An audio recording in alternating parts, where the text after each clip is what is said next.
for all to see, the signs we've lost our way. When we jail our heroes and applaud our villains and turn our hearts away. Like a silent choir, too scared to sing the anthem of a braver day. The Ballad of Dr. Bruce Paix.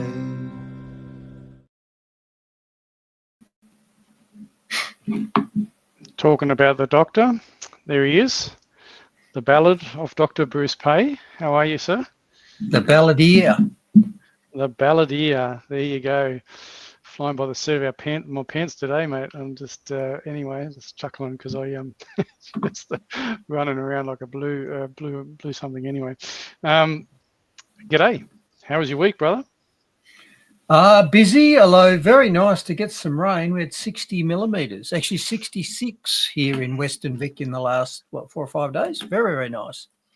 66 lickety sticks rain. Nice, beautiful. Got to be happy with that. We had a little bit here in Adelaide as well, but I was very pleased that for a few hours during the day yesterday and for the March for Australia, the skies cleared and let through some sunshine, but I was really happy to see some rain come through in the last 48 hours as well. Excellent. And I just thought, after our trouble last week, have you got your VPN off, and have you got any comments yet about the quality of the audio choppiness? There you go. There's no comments yet, but we're waiting for people. Obviously, we only just kicked off, but I can't see any comments. I see you're a little bit, I don't know, a bit delayed, but should be okay. Hopefully. We wait for no one. We wait for Carla always. Carla's got, well, we always got Carla, but I'm just waiting to see if anybody's on. They can maybe just chuck a g'day in the comments and just see if the stream's coming through okay, and we'll see if we've got any issues. But at the moment, it's yes, I mean, seems to be going all right with me, but anyway, we'll see. Although I didn't, audio is great, good, and belligerent, thank you. Great to have you on board. Thank you very much for passing that. So there you go. Hey guys, all is fine. Hey, there we go. We're off to a better start, Bruce. It's off to a better start. Look, I'm really disappointed. We're going to kick into your stuff, obviously, but I was going to give a bit of an overview, and we did talk about talking a little bit into the March for Australia yesterday. So, looked me, I did a live stream for a couple of hours yesterday in Adelaide, and there was a lot of people viewing. There was comments coming through, but when I downloaded all of it, I was a little bit disappointed just in the quality, and that's just, I guess, me doing not really that experience at the live stream, going out and doing that. So captured a lot, but when I downloaded it, the video and audio was a bit choppy here and there. But I think most people got the idea on that. But I can only speak from a South Australian perspective on this, Bruce. Just wanted to give a little bit of a commentary on it. I believe it was a very successful day. The numbers were far exceeded what I thought were going to be the numbers, only because there was so much negativity thrown from media and politicians and bureaucrats, and painting everybody as racists and Nazis and people that just didn't want our fellow citizens from other ethnicities in this country. And you and I talked before Sunday. You and I talked even in our podcast about how we felt about the cultural values of Australia, but we both clearly made the point that it's got nothing to do with skin color. Both of us in our careers through work have worked with some amazing people from different varying ethnicities, and it's really disappointing, but very predictable that the media and politicians jumping on the bandwagon painted every single person there as racist. And can I just say that the 99% of people that I walked through the crowds with and was chatting to were overwhelmingly in favour of the way the country is with the ethnic makeup, providing that people, adhere to the values and the Australian culture, and the laws of the land and everything else like that. and their reason for marching was that they have seen this undermining of the Australian identity, and a pushback on people just wanting to be proud of flying the Australian flag and standing up for what Australia is. And obviously heaps of commentary jumping on us all. Now, unfortunately, here in Adelaide, I can speak frankly because I was in contact with Mark Aldridge, who ended up being the coordinator here in South Australia with a fellow coordinator. Now, just to make the point that I'm not going to speak into it too much, and I really encourage others to jump on to Mark Aldridge's Facebook page if they want to hear more directly from him. Only reason I say that is because it's straight from the horse's mouth, right? So this is Mark Aldridge's page. People can jump on there. It's open. He's put some videos on there explaining what occurred yesterday at the end of the rally, when we got to the meeting point at the end of the rally, and he can articulate into that much better than I could. But just as an overview from what I gathered from listening to that is that I know he was involved. There was another person involved who was apparently in contact with other people behind the scenes that seemed to want to take control of the rally, and he was trying very hard to control the rally in Adelaide, control the mic, making sure that the messaging was right. So there was a lot of issues, obviously, around free speech, how you and I discuss free speech very openly all the time. Now, the problem is that this person wasn't part of the people that were organised and coordinated to be a speaker on the stage on that day. And as it turned out, he managed to get hold of the mic, and Mark will explain it further, without it being organised. Now, Mark Aldridge had his own security as well as liaising with police. And when this person was asked to get off the stage and handed over the mic, the other security guys became a bit confrontational with the NSN guys, and then obviously the police stepped in and went, no, this is getting out of hand, so we're taking control and not letting anybody else back on the stage. And around the stage there was probably maybe, I don't know, 30 or 50 people that seemed to be allocated to the NSN, and they were obviously quite vocal and loud and egging on, but the vast majority of people, now media estimates 10 to 15,000 people. The vast majority of people at the back of the stage behind me, I was fairly close, they were actually silent, just waiting to see where the rest of the speakers were coming from. They weren't sure what had occurred, why things had gone silent and all that sort of stuff. So look, the mood overall was fantastic. And I've made no bones about the fact that I don't agree with the messaging coming out of the NSN and what they stand for and what they believe. They are entitled to believe that, and they're entitled to have opinion and view to hold that.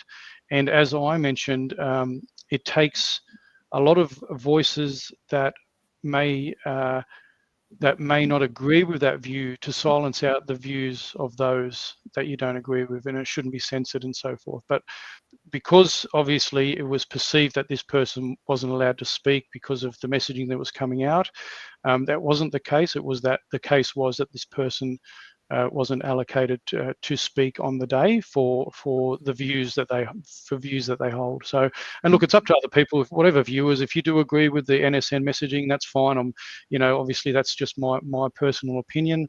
I've seen the video of Thomas Sowell standing in front of the committee room and talking about bringing Hitler back into the classrooms, and that we will have to get used to hearing from Hitler, and that they want a white Australia only, and that's fine. That's their view. They're entitled to have it. I just don't agree with it myself as well, and so that was the reason that the decision was made that they wouldn't be representing the microphone, but unfortunately they got hold of it, and it turned the way it did. And as you can imagine, our media obviously has painted it in the light they have. Obviously, here out of In Daily, Australia Day Council's now calling over mass anti-immigration rallies. So this is the messaging coming out. So they're saying police estimate 15,000 people joined yesterday, which is an amazing turnout for South Australia. and which are controversial anti-immigration march. So this is the in Daily, not focusing on the mood of the people. It was about excessive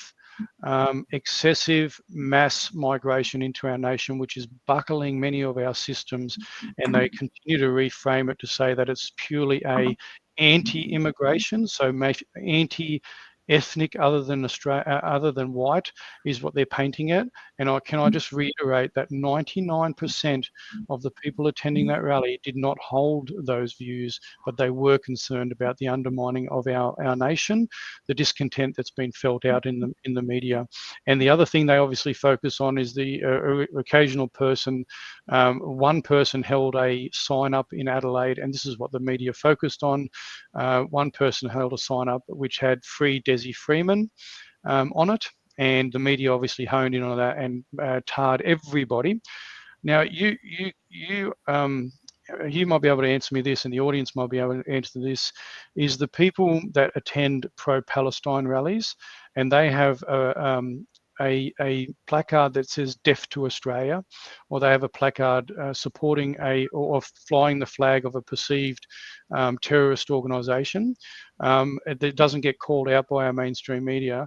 One person that couldn't be controlled out of 15,000, or we couldn't be responsible for, that carries a sign that says "Free Desi Freeman," is meant to paint everybody in the same light. And this was the concern from, I think, people like Topher Field and Joel Jamal and others who were concerned about these rallies going ahead and didn't give it much of their support, because many people knew this is where it was going to go. But Mark, from speaking to Mark, he felt that if he had control of the mic and the organising, that he could have made that an excellent event. And to be honest, if the media is reporting that Adelaide had 15,000 Australians flying Australian flags, mate, I think we won already. It was a massive success, and you can label me, media, whoever's watching, can label me whatever. I am just so proud of the South Australians that turned up with all their flags.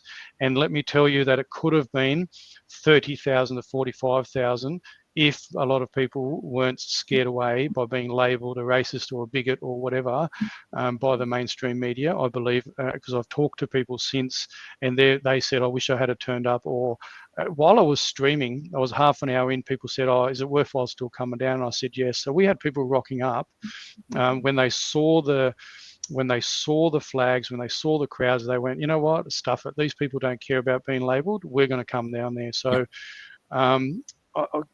Look, I can't say any more strongly, God bless you, South Australia. You did for turning up under the immense hate that was spewed at you for just wanting to stand up for your country and your flag and your community. Well done for all of you that I walked shoulder to shoulder with yesterday at the march. I was so bloody proud. So well done. And Mark, labelling somebody anti-immigration is not an insult. Being anti-immigration is a legitimate position. Remember, immigration is a government program.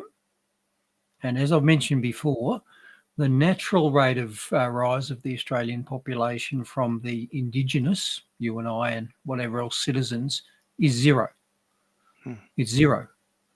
So all of the population pressures we see, the crowded roads, the crowded schools, the crowded emergency departments, the housing pressures, the 50 people lined up to, try and rent a flat. All of those pressures are due to the 500,000 plus new citizens that the Australian government is inviting into our home every year. And it's our home. We own it, and we're entitled to make our voices felt about that. There's nothing dirty about saying, "I like Australia the way it is and I don't want it changed." I mean, narrow it all the way down to your house. You own your house. You get to say who gets to live with you. The citizens of Australia own Australia. And if the citizens of Australia say we don't want something, then it's the job of our representatives, not our rulers, our representatives, to listen and do what we want. And if we get it wrong, we suffer the consequences. But this is yet another example of what we've seen increasingly in the last decade or more, which is where governments blatantly contravene the wishes of the people, and the people vote or stand up or march, and the government just does it anyway. Reference the voice, reference immigration, doesn't matter. It's not illegitimate of us who own the country to voice our opinions about what's happening to it. It's our right. Yeah, absolutely. And of course, obviously, our Premier got on the bandwagon as well, and he had his little spruik and stuff like that. So, you know, they're all onto it. So you're exactly right, mate. You're exactly right. Yeah. He gets a run shortly. He does he? Oh, nice. He gets a run. See. Yeah, good to see. But anyway, that was me. That was the sort of bit of a recap from Adelaide. But all I know, mate, is that when I turned around and saw the numbers, and it was very grainy on my feed.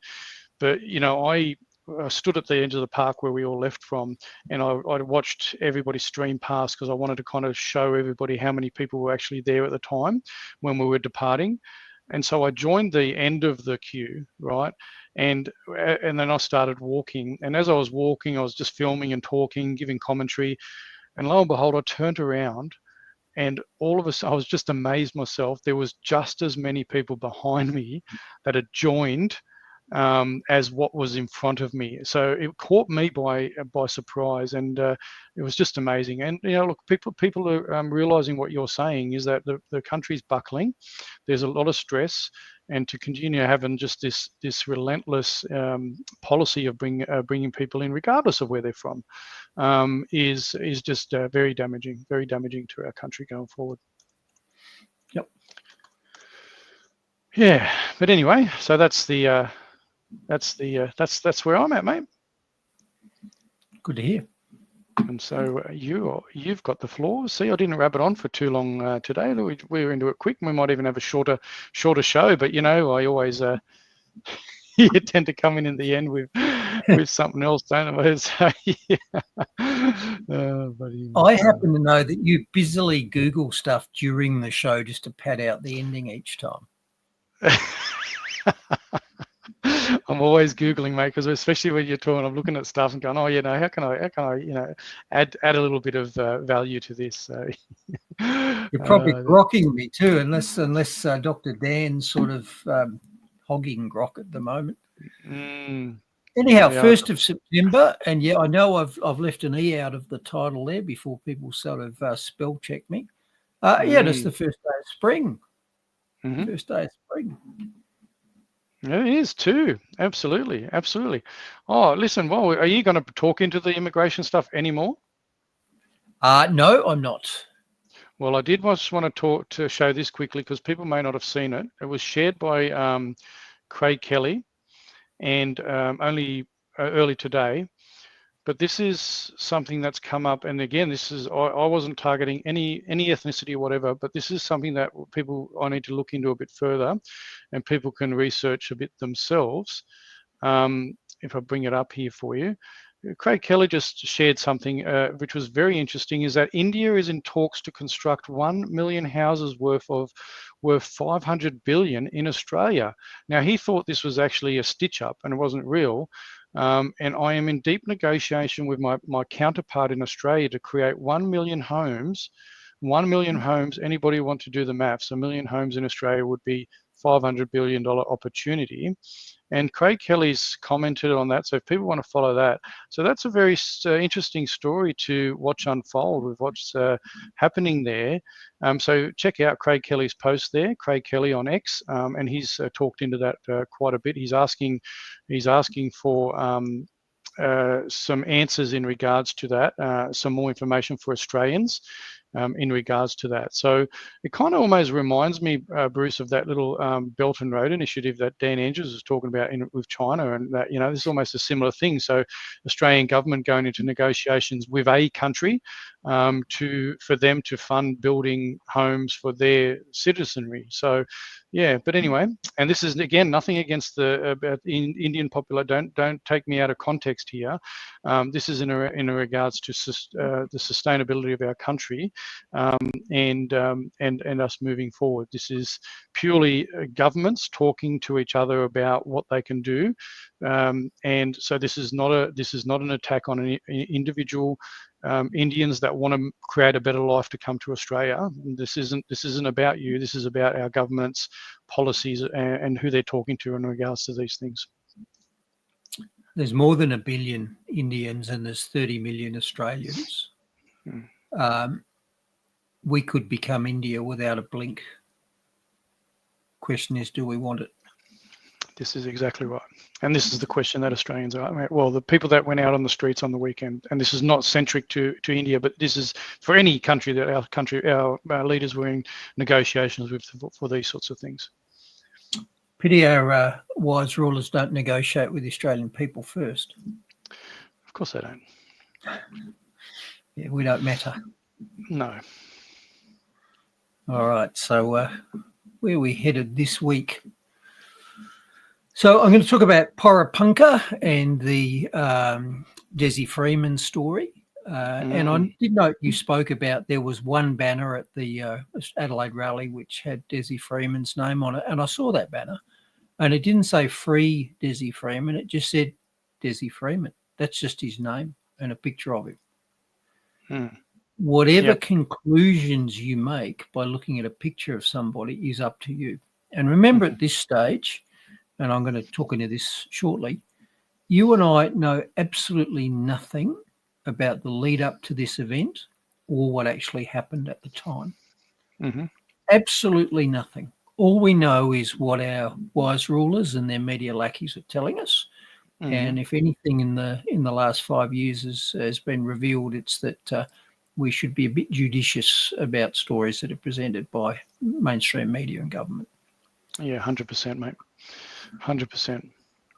We're going to talk about not easy being green. And like I said, 66 mil of rain here, which was rather nice. And in fact, more rain and snow from coast to coast across Australia. So I'm getting a bit bored with these rains and snows that are never going to fall again, constantly falling. Maybe this is the new normal. Yeah. Oh, maybe Mr. Flannery needs to review his modelling, Bruce. You know that modelling that they like to rely on. Models aren't data, Mark. No. Right. I'm still here. I'm still here. Keep talking. I can hear you. We've got some health stuff. We've got yet more red meat bad reports. Looks like the Guardian's been slipped a few bucks to run that story again. And I'm also going to talk about why it's not how much you eat, but rather what you eat that determines your weight. And that's kicking on from an expert, obesity expert, who was on Sunrise during the week. I love those experts, Bruce. They're our favourite. We got money and finance with what we call the cross rates, so the Australian dollar in terms of gold, silver and Bitcoin. South Australian Premier Malinauskas gets a run in the gaslighting segment because he's labelled the dirty marches at the Adelaide anti-immigration rallies. He said they're causing social tensions. I know Mally's not a doctor, but he needs to understand the difference between a symptom and a cause. A headache is not a cause of your disease, it's a symptom of your disease. And perennial loon Bob Catter seems to think that Lebanon's a race, who is biting off the head of a journalist for suggesting that maybe Bob's heritage could be open to discussion. We've got a little bit of government overreach from Donald Trump, of all people, because he's mulling an executive order which will make burning the American flag illegal. And that's a bit sad, really, because America has specific provisions that make that legal. For one is free speech, and burning a flag is definitely an expression of political speech. And the other, of course, is property rights. If I own that flag, why shouldn't I burn it? It's mine.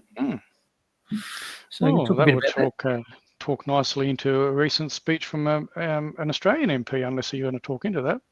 Well, I'm going to mention it briefly, but yeah, in the last day, there was a lot of outrage about the fact that, the Australian flag might be burnt. Well, as you can see, this is my flag now. I don't rally behind the blue flag anymore just because I'm told to.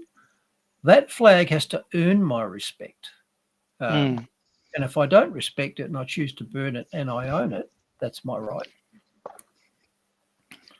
Yep.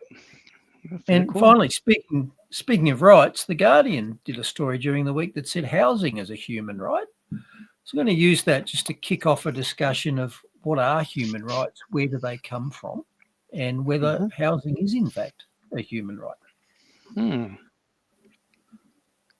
Okay. But to start, here's the big story of the week, and that's the alleged, because I don't know, a homicide of 2 police officers and the shooting of a third one at a rural property in Porapunka in the Victorian Alps.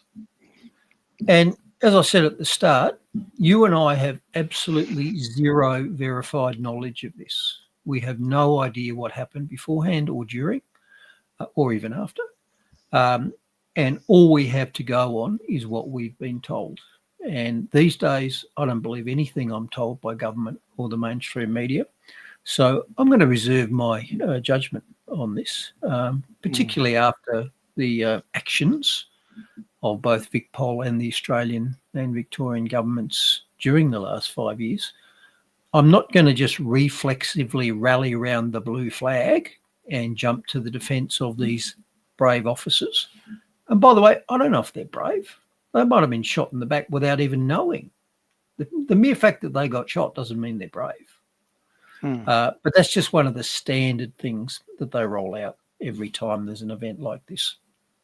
But our wise rulers and their mainstream media minions have certainly controlled the narrative since then, and I can tell you they've almost certainly recruited the outrage of just about every Australian already, who are just assuming that what they're told is true.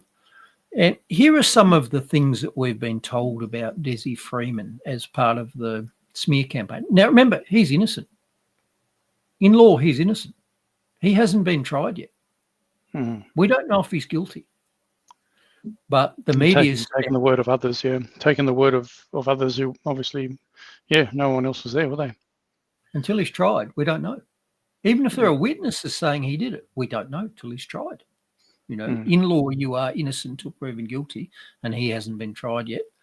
And sadly, I doubt if he'll ever get to trial. I think you'll probably add his name to a list of other people who were used as political pawns but didn't get to go to trial. I'm thinking Martin Bryant at Port Arthur. I'm thinking Lee Harvey Oswald in the States. I'm thinking the 3 people in Weambilla in Queensland.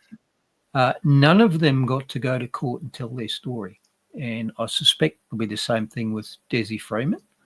I think either he'll never be found or he certainly won't be taken alive is my most likely scenario. Anyhow, what have we been told about him during the week? We've been told that the police were serving a warrant for child sex charges. And we've discussed this before, and it's sad these days that the government has learned that you can instantly remove 90% of anybody's reporters and friends by alleging some sort of child sex charges. I'm thinking Cardinal Pell, who was subsequently proven innocent. I'm thinking Alan Jones, in Sydney. So that is a charge that just sticks instantly. People assume it's true, or in the very least, they utterly distance themselves. So they've rolled that out against him. And again, if it's a warrant, he's innocent till he's been to court. So anyway, they threw that at him. They told us he was a self-declared sovereign citizen. Now, Rukshan Fernando interviewed a long associate of his who said that's not true. He wouldn't describe himself as a sovereign citizen. If nothing else, he understands that sovereigns are above the law and citizens are under the sovereigns. So the very word or the very phrase is what's called an oxymoron. It's like saying terribly nice. The two words cannot be put together. So We're told that's what he is. And this is all part of the smear. It's almost like in the old days, if you said anything against the government, you were treasonous, you're a traitor. Well, that's really what a sovereign citizen is. You're a treasonous person. You know, how dare you go against the divine right of the government? What else do they tell us about him? They said he had motion-activated sensor boxes at his gate. I mean, what sort of lunatic is this? Are these laser cannons? What was this? Or is it like my gate where I've got a infrared beam that crosses it? So if anybody drives down the gate, a chime goes off. Is that what he had? We're told he was a swamp monster. Mind you, the high country in Victoria is not particularly swampy. They dug someone out who said he was a psychopath, and said that he would go to Christmas dinners and, you know, lecture the others about the perils of government. Well, I'm guilty of that too, you know. No, I'm guilty of that. So far, so good. And one journalist said that he went to a neighbour's driveway and the neighbour greeted him at the end of the drive with 2 dogs and a rifle. I mean, what is this place? What is this lawless... what sort of nest of, you know, thieves and vipers was this? Everybody there's crazy, obviously. So he must be guilty, right? What else do they tell us? They said that he was constantly filming people, and in particular the police. And they also showed some vision of him in a confrontation where he was filming the police. Well, Sounds filming familiar. the police has kept me out of jail at least once, and I think twice. Twice. Yep. So I would urge anybody who's in any sort of interaction with any sort of official that has the weight of government behind them to utterly film all of those. And in fact, I carry a body camera in my car now. And so if I'm stopped for any reason by the police, I immediately start filming them. Because like I say, I believe that kept me out of jail in Canberra. Oh, 100%. Oh, the AFP stitch up. Yeah, burger with a lot, brother, though. And you know, absolutely. So for those of you who don't know, this is what the AFP did to me in Canberra. And this is Senior Constable War, who stopped me at a roadblock after a road worker had run up to the front of my stationary vehicle and punched it hard enough to leave a dent in the bonnet. And this evidence was all tendered in court and was accepted by the judge, and I was found not guilty. So this isn't just my opinion. What I'm telling you is what happened, and it's backed up by the court result. So Constable War came up to my window in real time, you know, 30 seconds after that, and this is what he said to me. Is there any reason you failed to adhere to the roadblock there? You almost struck that man. You were just there. We saw you. You almost run this gentleman over. And I've got the video of this. I haven't uploaded it, but this is a quote from what this police officer said. Okay. So I've put a couple of important boldings there, and that's the fact that he said almost twice. Almost twice.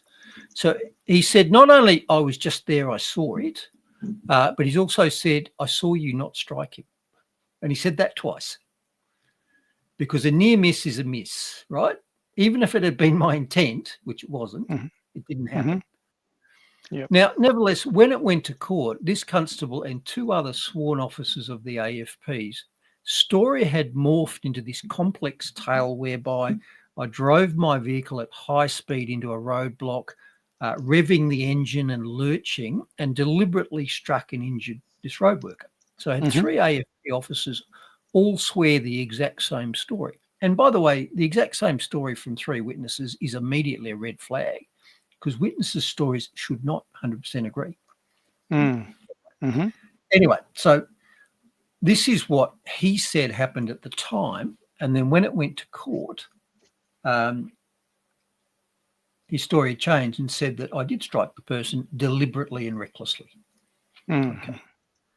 Now, fortunately, one of my colleagues in the car was filming, so we captured that. I believe that's what kept me out of jail, filming this interaction. Yep. And in fact, at the time, I said to Constable War, at about this point when he came to my window, I said, "Are you happy if I film this incident?" And his response is, "By all means, I am. I encourage you to do so." Sorry, by all means, I am. I'm filming you. I encourage you to do so. Now, knowing how important that was, I asked him again. And in fact, everything I show you, I have video evidence of. Later on in the interaction, I said to him again, "You are filming me, right?" And he said, "I've got you on body cam." And I said, "Can I ask that film not be deleted as I will use it in court?" And he said, "Yeah, no worries at all." So he's twice confirmed that he's filming me. And as I knew, he's filming himself admitting that I didn't commit a crime. Now, when we got to court, fortunately, I had my own film, which was taken by my fellow protesters in the car. But when we got to court, we asked him, we said, "Can we see what was on your body camera?" And remember, he's twice said, "Yes, I'm filming," and he's agreed to keep it. He shouldn't have to agree to keep it. You know, I was charged with a crime. They tried to put me in jail for 10 years. That's what the potential penalty was here. I had very serious assault charges leveled against me. So assault with a weapon, the vehicle, aggravated by the fact that it was a vulnerable road user. So they were trying to put me in jail for 10 years. They've agreed to keep the evidence that would exonerate me, their body cam. And when we got to court and said, "Can we see your body cam film?" Sergeant War shuffled a bit in the witness box, looked a bit uncomfortable and sort of said, "Look, funny thing happened. When I got back to the station, I discovered that the battery was flat, so I don't have any film." Of course. Now, I don't know how body cameras work, but if my GoPro goes flat, it keeps what it was recording up to the moment it went flat. It doesn't delete all the images. And what about the other police officers? So, yeah, I would encourage anybody in any sort of interaction with police to film them and not to take any assurances that, "Oh, it's all on body cam, mate, don't worry about it." Because as we know, body cam goes lost. In my opinion, there should be a statutory requirement that all interactions between enforcement officers and the public be on film, body cam. And if the police cannot produce that body cam, the charges should be instantly dismissed. That's my opinion of what should happen. Yeah. Anyway, 100%. 100%. I believe me filming the police, just like Desi Freeman apparently had a penchant for doing, I believe that kept me out of jail and potentially for a decade. So I don't regard filming the police as suspicious. I regard it as prudent. Well, it's really important these days. I mean, if it's taught us a lot, hasn't it, about about what to expect. Your situation in particular. I mean, many people know that I covered that. So your situation in particular really paints that. And I'm just wondering whether you did want me to. I've got a couple of clips from that if you did want me to play it, but totally up to you. I know you've just gone through it, but whether you think there's any worthwhile kind of showing a bit of that. I think I'll let it drop at this because I've got some more vision. But everything I've shown you, those are verbatim quotes, and that's what you got on the screen. That's a screenshot of the vision of the film. So I can absolutely take to the bank everything I've said. I have on vision. It was presented in court, and the court accepted it, and I believe that's why I was found not guilty. Yep, 100%. If people are interested, I can always send the link for. I've got it on. I've got it the interview that we did afterwards on X in a different post, so I can send people the link to that particular part. Anyway, if people want to see it all. Yeah. So perhaps post a link. That'd be great. So that is the first time that I believe me filming the police kept me out of jail. And in fact, I learnt this even earlier when I had the visit from the friendly police sergeant from Mount Barker, sent by the South Australian Attorney General Josh Teague, my MP, telling me that if I didn't pull my head in, things would happen, which I did not want. So I filmed that as well. And I believe you re-uploaded that during the week and got over 50,000. Yeah, it was about 80,000 just on just on TikTok, but others, yeah. The internet is forever. The internet is forever. Absolutely. Let's get a live count at the moment anyway, but 86,000. So yeah, 86,000 people have re-seen that that interaction part of it. So why am I doing this? I'm basically telling you is I don't know what happened to Desi Freeman, but I know what happened to me, and my mind is therefore open. Yeah, that's right. Yep. Unless someone's actually been, can, stand up for themselves and actually have their day in court, well, they've got to presume that they're innocent, aren't they? Because especially these days. Okay, now here's the second time that I think filming the police potentially kept me out of jail, because this was after the event we've just talked about, after the Canberra convoy. I subsequently had a random police firearms check, a bit like the first one. Remember when that nice sergeant from Mount Barker said that he was there just to do a random firearms check? Random. He said, but, I just want to talk about something else too. Yeah. Okay. So on this occasion, which I think was about 6 months after that, again, I had a random police firearms check. Now, in my experience, random police checks might happen once a year, once every couple of years. They involve one or at most two coppers, the two happen to be in the police car, and they just come and knock on your door. So on this occasion, I had, in fact, it was a booked visit because I was a bit mobile, sometimes in South Australia, sometimes in Victoria, and they'd missed me a couple of times. So I said, look, book a time. If you want to do a firearms check, I know you keep missing me, just book a time and come and do it. So they did. And so 10 minutes before the appointed time, I went out into the shed where the gun safe was, and I set up a GoPro on a high shelf and started filming. And then went and waited for the gun check. So at the appointed time, I had the police knock on the door, and there was two uniformed officers, including this one. And I said, look, no worries, I'll just go around the side gate and I'll let you in. We've got to go down the shed at the back. So while I was doing that, went round there, opened up the side gate, and all of a sudden there was 4 police officers there. Not 2, there was 4. And the second group had appeared in a covered utility. They weren't even in a patrol car. They were in a cargo vehicle. So I looked at them and I went, hang on, 4 police for a routine gun inspection? What's going on here?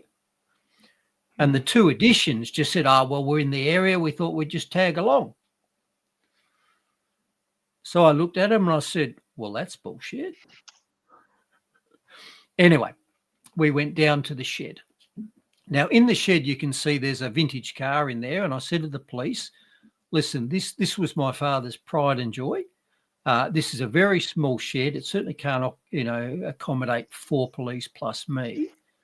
Here's the deal. You'll stand down the front there and not move. Don't touch the car, and I'll bring the guns out one at a time and you can check the numbers. And they said, yeah, that's fine. And I did that because that put them right in front of my camera, you see. So I went sequentially back and forth to the gun safe, bringing out one gun at a time. And I didn't even know until I picked up the vision later, but during that gun inspection, this happened.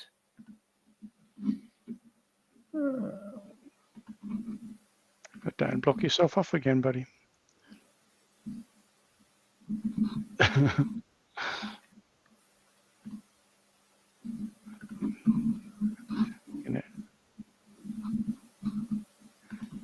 Nice photo of old mate. He can actually looking at the camera. Was that running all right? No, I had nothing running, mate. I think it's come up. You might have to hang on. Is it? Let me see if I can bring it up from my end. Is that what you're looking for? No, that's the one. I'll start that running. I just wonder, we might have needed. We only got 4 windows there. We run into that issue before. Yeah, that should run. Yeah, I can hear that. The audio is a bit low, though. I'm not sure whether. Yeah, you don't need the audio.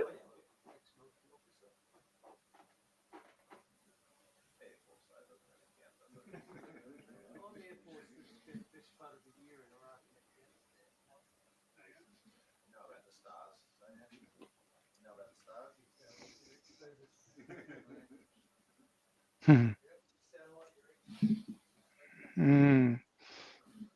Mm. So yeah, he was telling his mates that he's identified a camera. So if you didn't have that camera, are you saying that things could have been a little bit different? Obviously you can't, Well, here's my question. Okay, so I have security watching my gun safe. That is a very prudent thing to do. Okay. That's a bit like a shop having security cameras to prevent shoplifting. Okay. So why did this constable go from, just dreaming to suddenly noticing the camera? And when he noticed the camera, he stopped, he froze, he opened his mouth and sucked in a breath of air. He went, I call it the shoplifter look. This is what a shoplifter looks like when they've been caught in the act of doing something criminal. Okay. So he did that. Then after a few seconds, he looked right at it and he looked irritated. So first he went, crap, I'm busted. Then he went, shit, that means. And then when I turned my back, he pointed that out twice to the other police officers. Now, again, if I was a customer in a shop and I suddenly saw a security camera and I went through that range of emotions, does that signal to you that I'm a routine shopper? Or does it suggest that something else is going on? Yeah. Now, remember, I was known to police. I was known to government. I'd already been framed by the AFP. I'd already gone on the bad side of the Attorney General, who's in charge of the police, Josh Teague. Then I had 4 police turn up for a random gun check, including bringing a utility, which they could use to take my guns and ammo away. That all seemed a bit sus. And then he spots the cameras and looks shocked and then annoyed. Now, I'll tell you what I think was going to happen. I think one of those coppers was going to bend over, pick up a bullet off the ground. And remember, all my firearms were listed at the time, so they know what calibers I've got. So he could have just had a 9mm bullet in his pocket. He could have leaned over, picked it up, handed it to me and said, what's this, sunshine? I'll grab it and go, well, that's not mine. Now it's got my DNA on it. And then all of a sudden it's, well, you've got unsecured ammunition, sunshine. We'll take all your guns now. That's what I think they were going to do to me. So again, I think I could well have been in serious trouble there, but for the fact that I was filming what was going on. And my personal rule now, by the way, the police often say we can turn up at any time and inspect your firearms. That's actually not quite true. If you read the Firearms Act, what it says is they can at any reasonable time do it. Not at any time. So they can't turn up at midnight and do it. So my future plan, next time I get a routine gun inspection, I'm either going to say, oh, shit, sorry, mate, I'm just going out. It's not reasonable. Or I'm going to say, I'm very happy to do that. I'm just going to get an independent witness to come and stand with me whilst you do that. Because remember, there were 4 cops on this. They had witnesses. And I've engaged both of my neighbours that if ever that happens, they will come over immediately and just act as an independent witness. And isn't it sad that Australia has come to this? We are a third world country where you can't trust the police anymore. Yeah, it's a bloody shame, mate. Absolutely right. And they've created that over the last 5 years. It's obviously ramped up, and they've weaponized that whole lot. And labeling everybody that dissents against government is then an enemy of the state and treated as such. So yeah, it could be any one of us speaking it. Domestic terrorist. Yep. All right, back to Desi. Very sad indeed. Back to Desi Freeman. So what else have the media told us about Desi Freeman? Well, they dug up a friend, apparently, who said that he's a modern-day Rambo. At one point, there was a story that said the police need to understand they're not hunting him, he's hunting them. So it's like that, definitely the Rambo thing. And gasp horror, apparently Mr. Freeman would sometimes disappear into the bush and come back with freshly killed deer. I mean, what sort of psycho is this man? By the way, I ate deer all weekend, and I butchered a deer myself last week. It's one of the man skills I'm learning. Now I've left the pictures out because I know we've got at least one vegan on the channel. But yeah, it's a man skill, and so okay. So what else have they told us about Desi Freeman? Well, it just gets worse for him. He had deteriorating mental health. He's a black belt in karate and an expert bow hunter. I mean, it sounds to me this man is Rambo. He literally could kill just about everybody in northern Victoria, according to this list of shocking skills. I mean, why would anybody need to be a black belt in Victoria? Don't you just ring the police when your home gets invaded? Why would he need to be a bow hunter? Oh, that's right, because they took his gun license away. And why is it a former friend? Well, remember, they've smeared him for child sex charges, so everybody's a former friend of his now, isn't it? Yeah, that's right, Wally. Yeah, absolutely right. Yep, and labels stick apparently. What else do we know about Desi Freeman, according to the state and the state mainstream media? Well, apparently he's likened the police to Nazis. Apparently he loathes the police, saying they can dress in black with their jackboots on and put roadblocks on the side of the road and dogs on people, while a Nazi salute is a crime. So the police can actually terrorise people, but you can't, point at something in the future. So he's likened. I mean, what sort of lunatic is this who thinks that the police are like Nazis? VicPol in particular, because they've got protect and serve in their motto, haven't they? Well, I talked about that in one of my podcasts last week about how people of Victoria would be feeling extremely, they'd definitely still be suffering from PTSD for sure. 100%, absolutely. All right, let's add a bit to that, shall we? What have we got there? Yeah, I did hear of that, Jason, as well. I've seen some commentary about that during the week about that guy that was a constitutional expert. So people that push back on the constitutional stuff seem to get targeted. Now, can you close down that window there so I can use it, the fourth window? Which one are you? What are you trying to bring up now? Were you trying to bring this one up or not? Or have you got? Which one are you playing off? Yes, that one I'd like to bring up. So let's add that one. Good. So that's Rita. That's the there's another one you've yeah, that's it. You must have closed one down. I think there was an extra window there.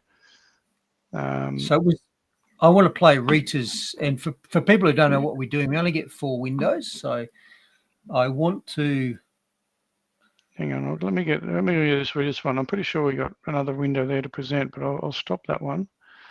I'll exit that one.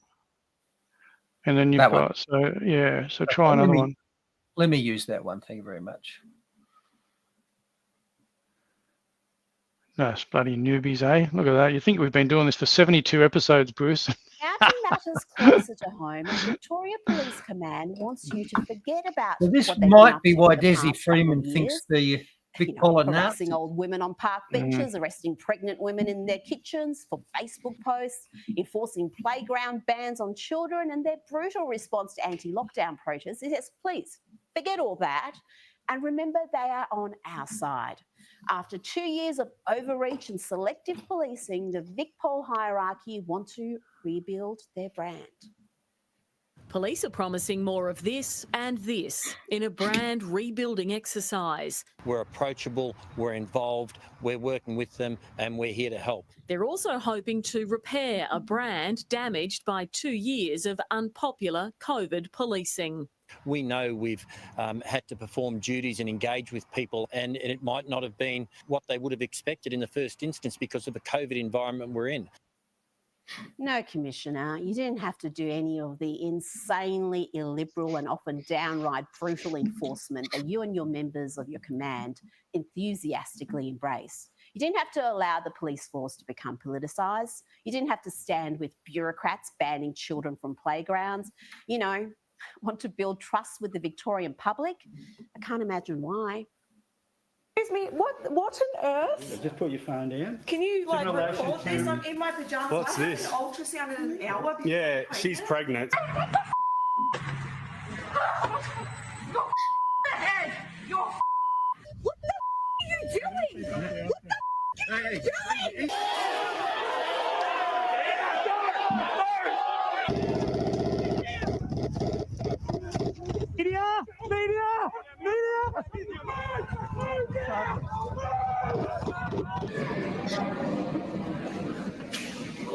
Oh! Fuck. Throwing stuff now, and okay, they're shooting. They're now shooting. We have seen Victoria Police behave abhorrently. We had officers in full riot gear even terrorising fruit and vegetable shoppers at Victoria Market. Again, the heavy-handed response to an anti-lockdown protest was in stark contrast to the force's attitude to a mass BLM march during lockdown. For BLM, there was restraint, no mass arrests or fines. But for those questioning why their kids' schools were closed and their livelihoods were being destroyed, they copped this.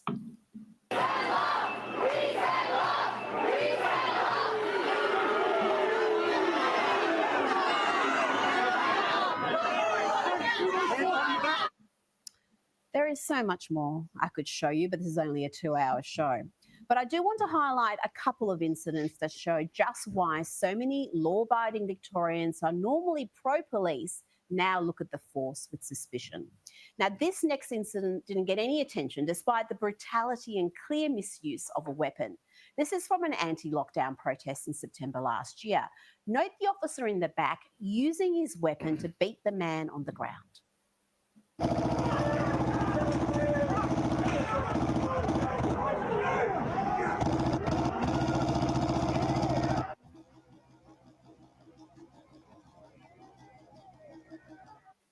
No consequences, no repercussions for that. And then there was this brutality on the same day that police in full riot gear descended on the fruit and vegetable aisles of Victoria Market.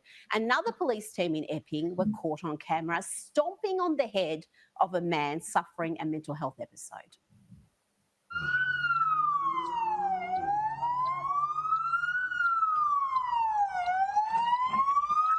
Are you kidding me? Are you kidding me? Are you kidding me? Now, that poor victim ended up in an induced coma, and the incident was investigated. But guess what? You'll be happy to learn that the watchdog found that Victoria Police acted lawfully when head stomping a mentally ill man during arrest. Yes, put that together with the Sluggate saga, the intimidation of Dan Andrews' critics, the politicisation of the police force and selective policing practices, the Lawyer X scandal that completely undermined the criminal justice system, and the failure to properly swear in more than 1,000 officers, then you can see why there may be a crisis in trust in law enforcement in Victoria. And a little cheap PR isn't going to fix that. Police Command needs a clean out, starting with Assistant Commissioner Luke Cornelius, who referred to anti-lockdown protesters as batshit crazy conspiracy theorists, but this was his attitude to BLM protesters. Man, that's so shocking shit to look at again and again. I mean, I wasn't living in Victoria, but that bloody images coming out of there has left me with bloody symptoms of trauma, let me tell you. And I think most people around the country that that push back so hard. And is it any wonder that there is a a massive lack of trust in law enforcement, what they enacted out on the community. And just reading the comments, and Gail, I'm really sorry to read your post, and thanks for sharing that sort of personal stuff about your brother and that. So sorry to hear about your brother's situation there. And yeah, very sorry. And Carla, yes, we've been on for ages, and like Bruce might have to put little reminders in the Rumble stream. But you know what? To be honest, it's not all your fault. I actually programmed StreamYard pretty late. I had it set up on Rumble, but not StreamYard. But anyway, that's, I'm still putting it back on you, Carla. Now, one of the incidents there was a man being spear tackled in a train station, where he was picked up from behind and head slammed into a hard surface. Now, if you do that in rugby, you get rubbed out for quite a few games because it's very dangerous. Well, this policeman did it on an unsuspecting member of the public and head slammed him into a hard surface. That is a potentially lethal event. The victim was apparently seriously injured and has since died. I believe he took his own life due to the trauma. But again, when his conduct was examined by the courts, guess what? Turned out he hadn't done anything wrong. Yeah, of course not. No, of course he didn't do anything wrong.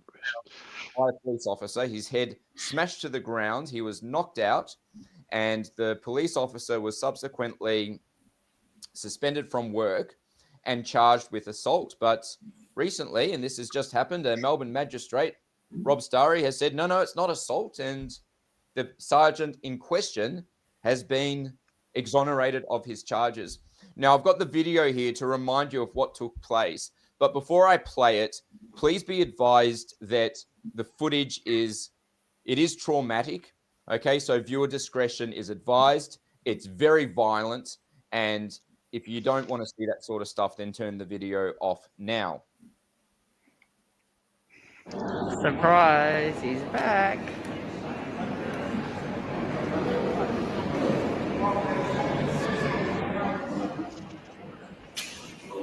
Oh, freaking Right, hell, man. Victim right there, ladies and gentlemen. His name's Daniel Peterson English. So first of all, Daniel, if you're listening, my heart goes out to you. And I think I speak on behalf of so many people when I say that so many of us, we don't want to see our fellow Victorians getting assaulted by anyone. And just because somebody happens to wear a blue uniform, it does not give them the right to assault members of the public, even if by doing so, they are propelling the objectives of the state.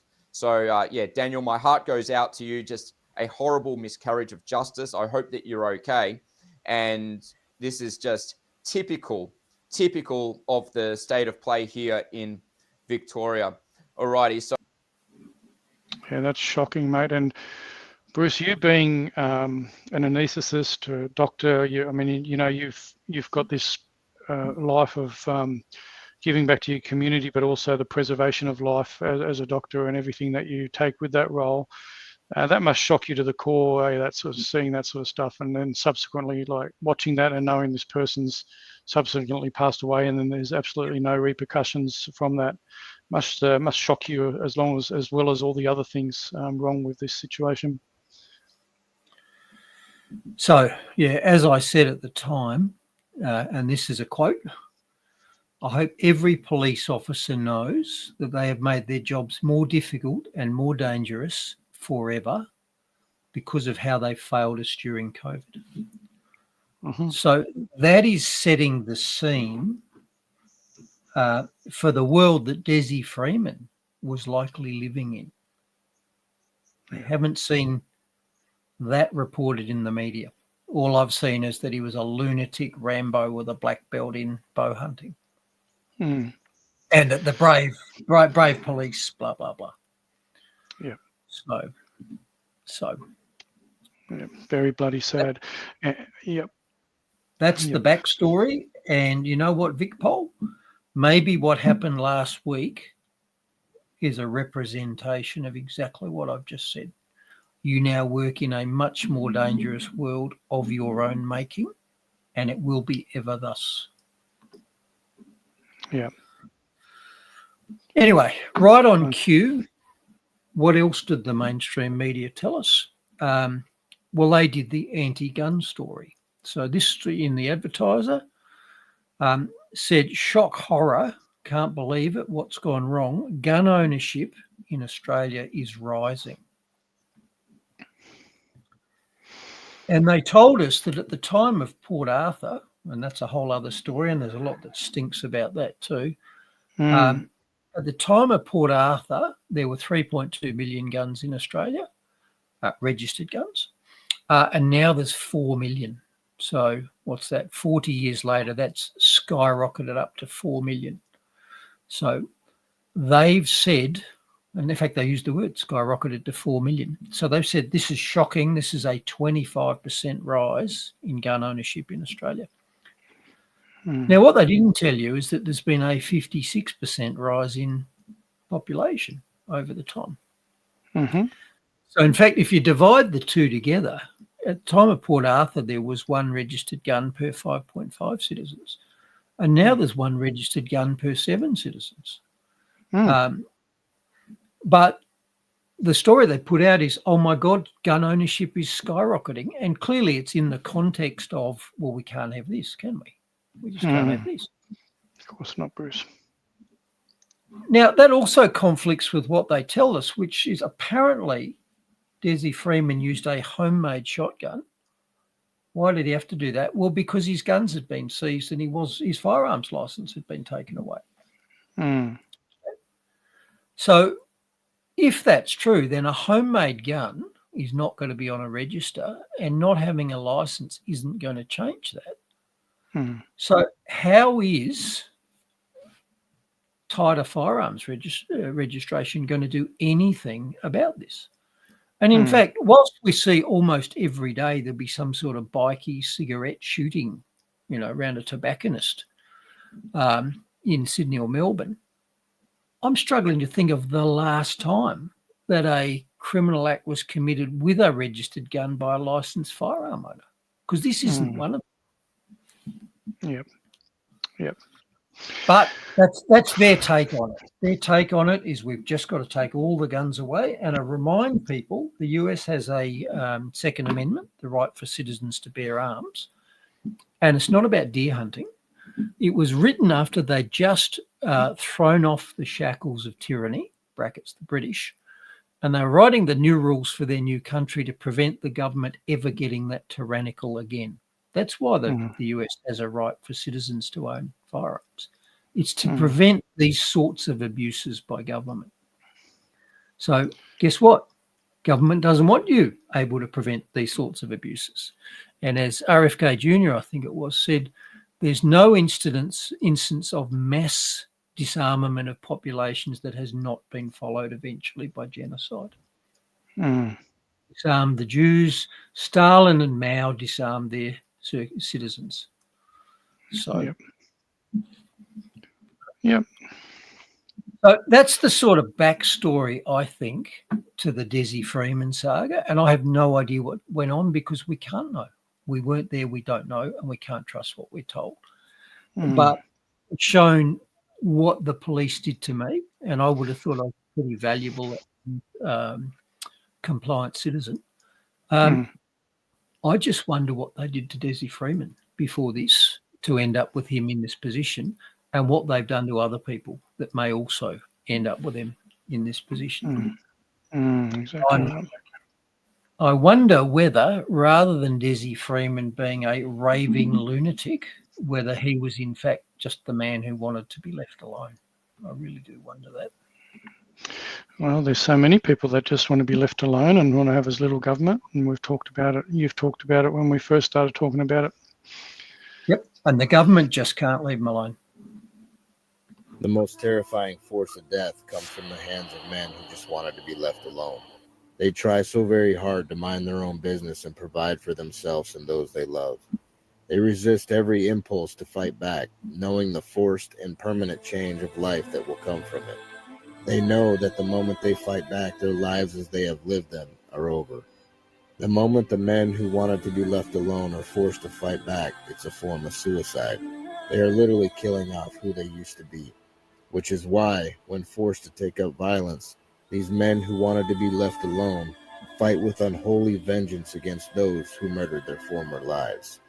They fight with raw hate and a drive that cannot be fathomed by those who are merely play acting at politics and terror. True terror will arrive at these people's door, and they will cry, scream, and beg for mercy, but will fall upon the deaf ears of the men who just wanted to be left alone. Mm-hmm.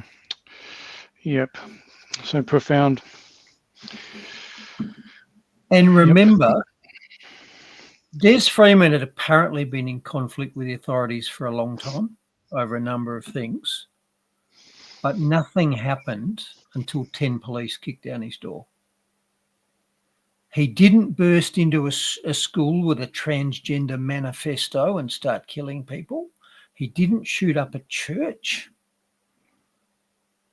He was just at home minding his own business until he was ambushed by 10 police.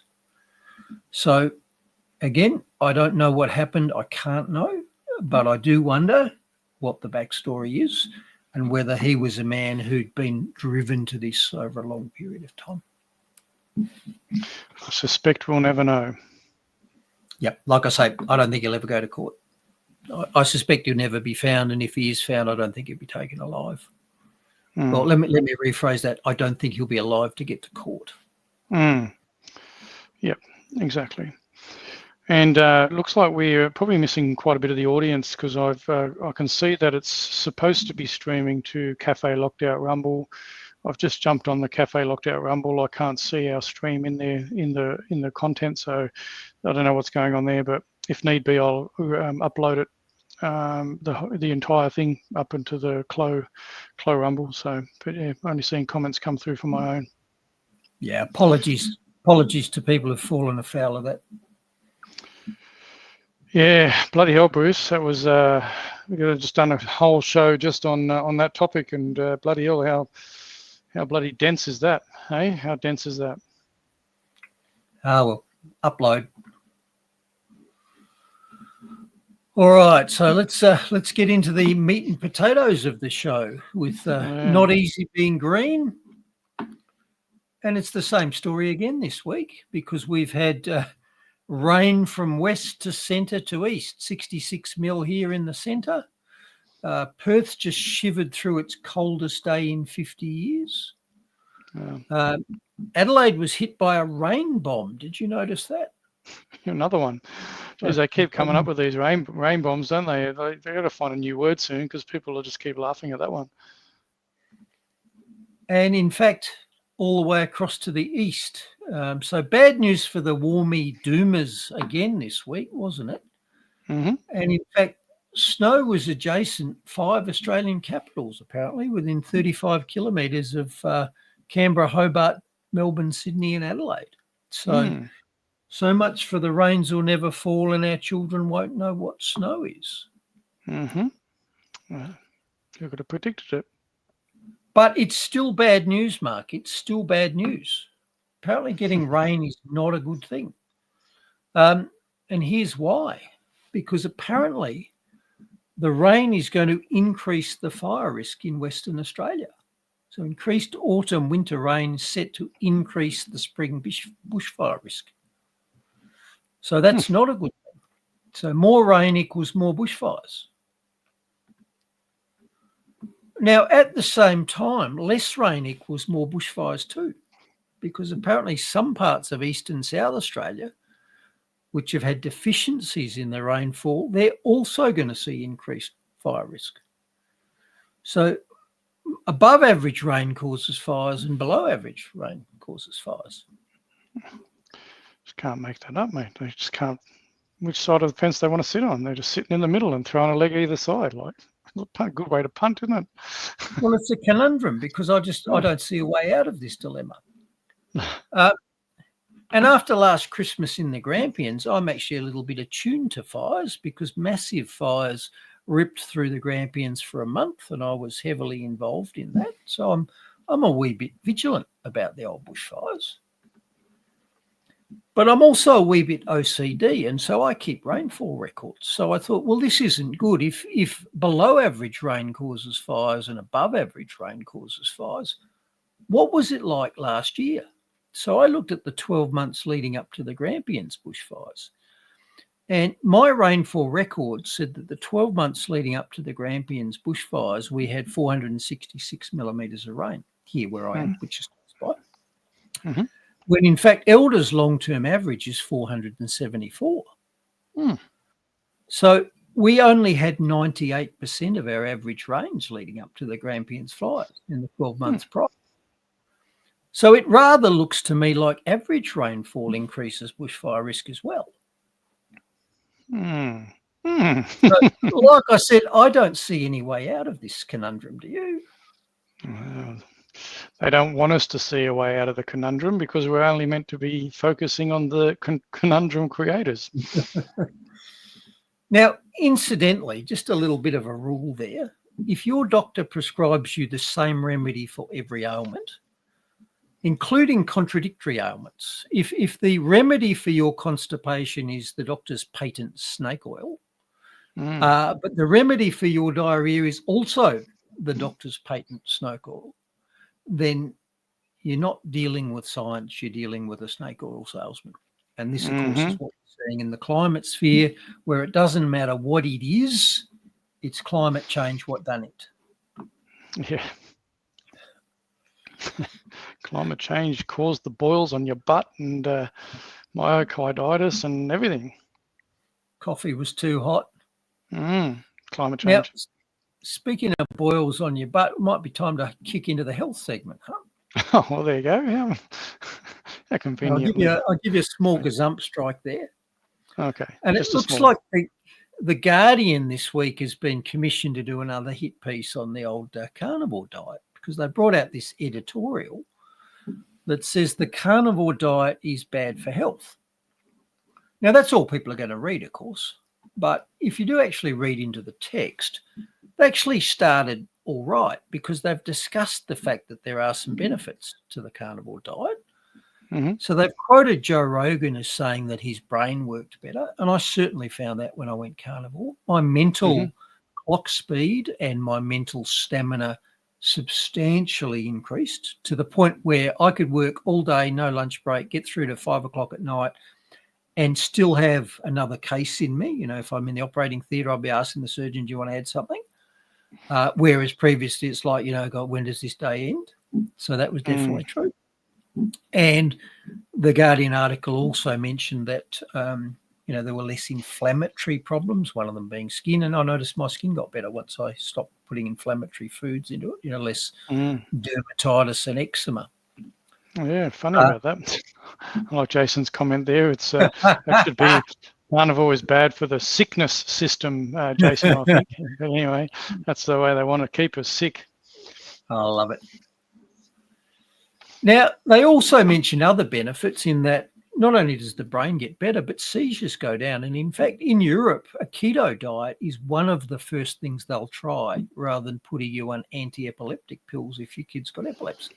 And they've also mentioned weight loss as a benefit. So in the text of the article, where remember they've told us carnivore diet's bad news for health, they've actually brought up 3 or 4 things that are actually good if you go on the carnivore diet. But like I say, nobody's going to read it. They're just going to read the headline.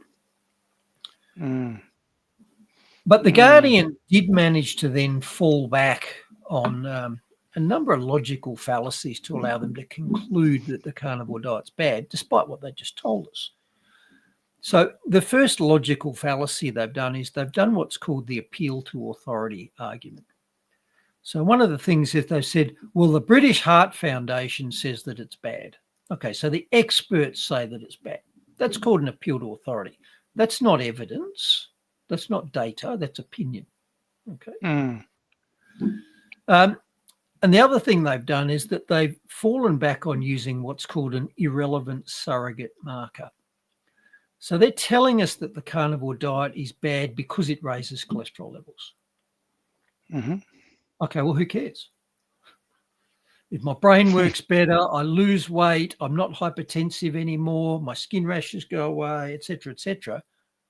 Why do I care what my cholesterol is? And we've discussed this before. Cholesterol is a natural molecule which your body makes. It's vital in every cell, and it was framed instead of sugar. The AFP framed cholesterol when it should have been jailing sugar as the cause of chronic health. So that's worth knowing. Two things there. One's the appeal to authority, which is not a valid argument, and the other is using an invalid surrogate as an argument, and that's not valid either. Yep. But we had a related story at the start of the week on Channel 7's Sunrise, where they rolled out another expert, this being weight loss expert Giles Yeo, to talk about the secrets behind weight loss. And he actually got a few things right, got a few things wrong. But one of the things he got right is he said it mattered much more what you ate rather than how much you ate. And he correctly fingered sugar, carbohydrates, as a problem there. So I'll say that again. He said what you eat matters, not how much you eat. Yeah, and that's right. You can eat as much fatty meat as you like and you'll still lose weight because it's your right fuel. And the reason this works is because the whole calorie thing is bunkum. So if you go to McDonald's and look on the wall, it'll tell you how many kilojoules or calories are in a Big Mac or in a biscuit or an ice cream or whatever. Now, a calorie or a kilojoule is a unit of heat. And the way you find out how much heat is in a Big Mac is you incinerate it like wood. That's how you find out how much energy you get by burning it to a crisp. Now, that's not what you do when you digest food. When you eat food, you don't incinerate it, you eat it. Now, no snide comments about various people's various spouses here, please. But I was only going to say about you're using a Big Mac as an example. Have you seen those videos of how long cheeseburgers last in a bloody cupboard? They kept cheeseburgers in a cupboard for like years and years and didn't get moldy, didn't decompose, and then someone tried to torch one and it didn't burn up, and it was like, bloody hell, man! People are chucking that into their gob. Now, Carla, your gynecologist is a keeper, so that's good. Now, the other reason why what you eat matters rather than how much is explained by this slide that I'm going to borrow from last week. Now, remember last week I said you've actually got two separate immune systems. You've got a part of your body that's actually outside your body, even though it appears like it's inside it, and that's your aerodigestive tract. So your lungs and also your digestive tract. So when you eat stuff, it goes into your digestive tract, where, and I know this is a little bit of a hard context, it's still outside your body. It's in a tube that's connected at both ends, but it actually hasn't got absorbed yet. So it's not as simple as saying once it goes past your lips, it's on your hips. You know, it's not absorbed just because you ate it. It's in your stomach where your body's got the option of absorbing what it wants from it, and that's what it does. You don't automatically absorb every single piece of anything you eat. In fact, your body's quite selective and it takes what it wants. And that's why you can eat as much fatty, salty meat as you like and you don't gain weight, because it doesn't matter how much caloric energy is in it. Your body only pulls out what it wants. Now, in contrast, when you eat carbohydrates, your body does gobble them all up. Because back in our hunter-gatherer times, you only got carbohydrates from fruit in autumn, and that was a signal to your body that winter was coming and you needed to put some fat on to survive it. So fruits were only available for a small part of the year in competition with everything else that wanted to eat them. And so they were very precious things. You ate them and you instantly secreted insulin, turned them into fat. So you don't do that with meat because it's not that autumn signal. Now, incidentally, chocolates are fruit substitutes. Did you notice that?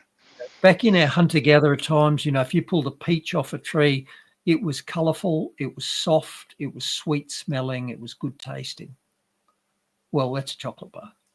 It's colourful, it's soft, it smells good. So they are piggybacking on your ancient wiring, which says fruits are good because they'll put fat on for the winter.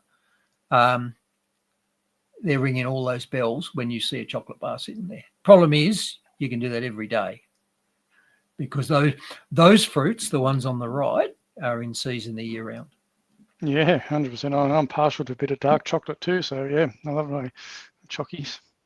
Dark chocolate at least has got less sugar in it, so it's not as bad. Still, it's all about moderation, isn't it? Working from home, mate. The pantry's too close. Moderation's fine, but not too much of it. Yeah, Roger. Yep. All right.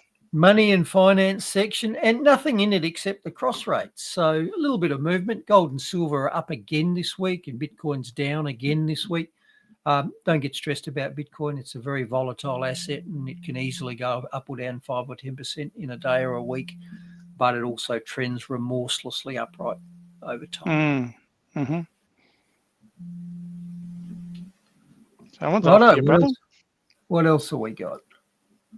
The old diversity is strength segment. And this is where your state premier comes in.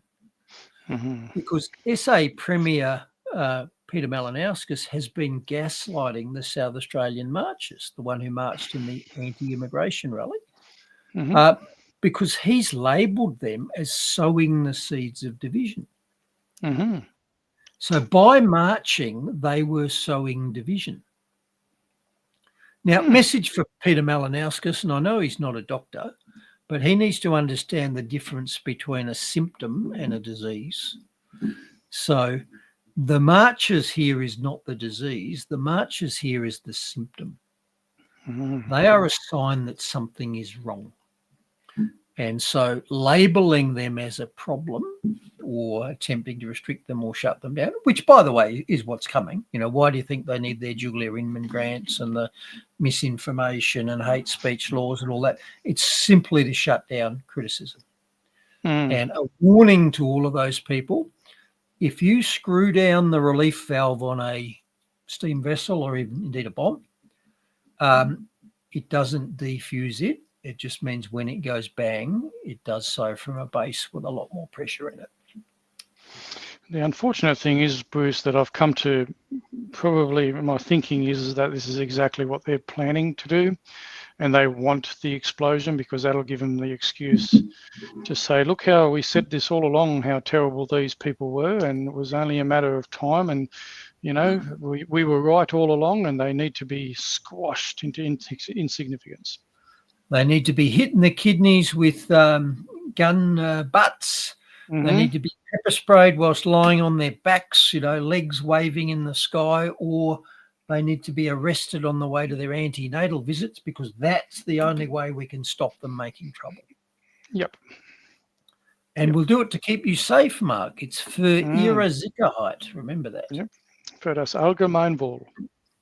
Well done. Good on you, Mally. Coming for you for March, mate. Let's ramp it up, South Australia. Let's come after them. And in an ironic twist, given that they frequently label anti-immigration or any sort of protesters for that matter as Nazis, Germany itself is increasingly moving to stop its citizens from criticising immigration. So multiple levels of government have pledged to only speak positively about immigration and avoid linking it to social problems. Again, they need to understand the difference between a symptom and a disease. Yep. Hushing it up will only make it worse when it goes bang. Yep. Yep. Absolutely right. Now, I don't often agree with David Penberthy, who I believe is still on 5AA in Adelaide. Is that correct? Honestly, couldn't know because I don't listen to mainstream BS. He certainly writes for the Advertiser, but I wrote to David Penberthy fairly early on in the COVID vaccine rollout because he was clearly a vaxophile. And I just pointed out a few things that he might care to consider, in terms of safety of vaccinating children and so forth. And he said that I was a nutter. So, like I say, I don't often agree with David Penberthy, but I did agree with this thing where he said that the quantity of migrants is not the only consideration. And further on in the story, he talked about the quality of migrants as well. Now, I think he's half right. I think both matter. But I think above all else, the quality of your migrants matters. And that means the culture of your migrants. Because we've discussed the importance of a unified culture and the collisions and accidents that you get when you try and operate multiple sets of rules. Yeah, 100%. Now, perennial loose cannon Bob Catter was also in the media this week when he attacked the journalist who started asking him a question about his Lebanese heritage. I didn't know Bob Catter had Lebanese heritage, but there you go. I didn't know either. That's bloody news to me as well. Apparently, it goes back 150 years. Right. Now, a couple of points to make to Mad as a Catter. One, since when is asking somebody about their heritage off limits? Aren't all our diverse groups, aren't they all proud something people? Aren't they all proud Wiradjuri people, such and such man, furry people, whatever? Aren't they all proud? So why is it wrong to ask? And second, he fired back at the journalist, one saying that he might punch him in the mouth, and secondly saying that to ask him about his heritage was racist. So again, Bob, Lebanon is not a race, it's a country.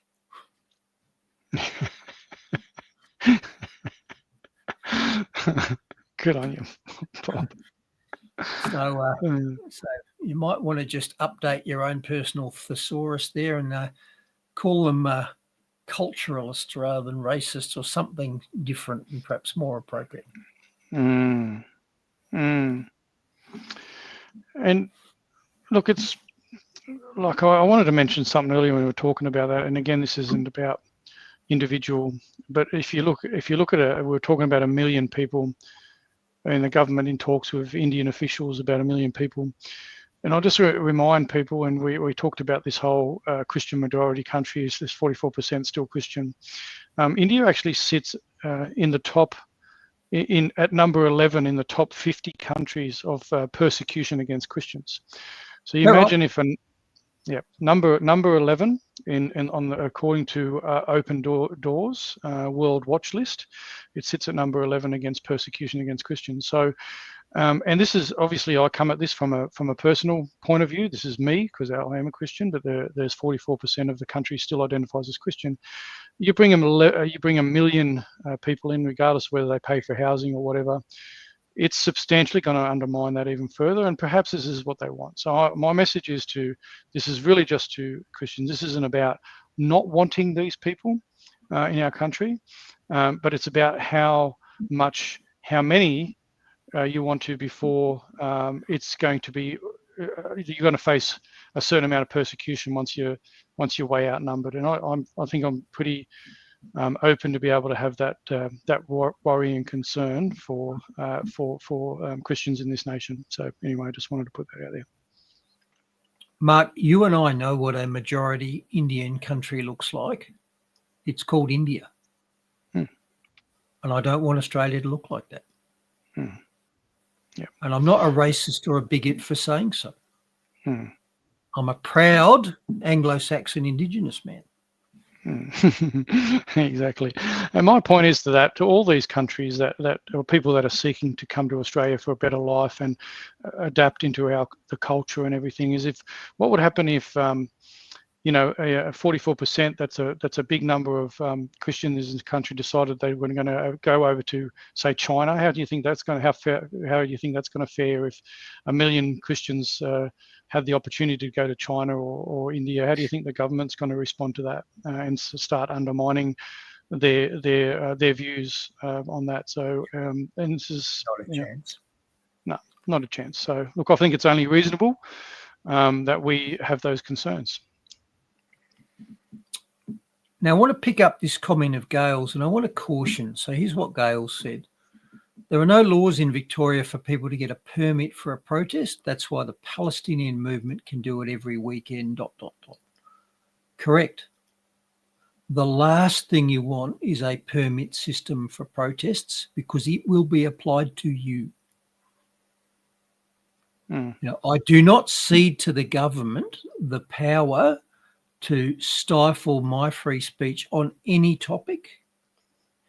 And the flip side of that is that means other people's free speech is also off limits. I may not like what the Palestinians are demonstrating about, and I would rather that we didn't have a significant subset of our population who supported that because it creates division and dissent. I'd rather that wasn't happen, but we do have it. And we have to accept what they have to say.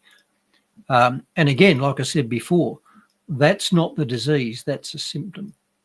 And by those people demonstrating in the streets, we know what they're thinking. And that's important. But above all else, same as the NSN made that exact point about the NSN. I want them to have the speaker. That's why I jumped on quickly with Michael and that last night, and showed the link to the Rumble channel where Thomas Sewell's openly speaking into his views and opinions about what they share. I want people to see that. You make your own determination. If you agree with it, good. If you don't, then your voice needs to be stronger than theirs, and it's as simple as that. And trust me, if you give the government the power to decide which speech is acceptable and which isn't, given the intrinsic nature of people who get into power, brackets tyrants, they are going to oppress us with those very same rules. They're not going to be used to shut down Palestine protests. Now, as we discussed a week or two ago, the right to free speech or the right to protest does not include the right to impede me going about my lawful business. So I don't believe they should have been allowed to march across the Harbour Bridge because that's very disruptive to other people. I think the police made the decision that they couldn't stop it. But no, you having the right to free speech is the right to free speech. It's not physical. It doesn't mean you can kidnap, corral, detain, impede other people.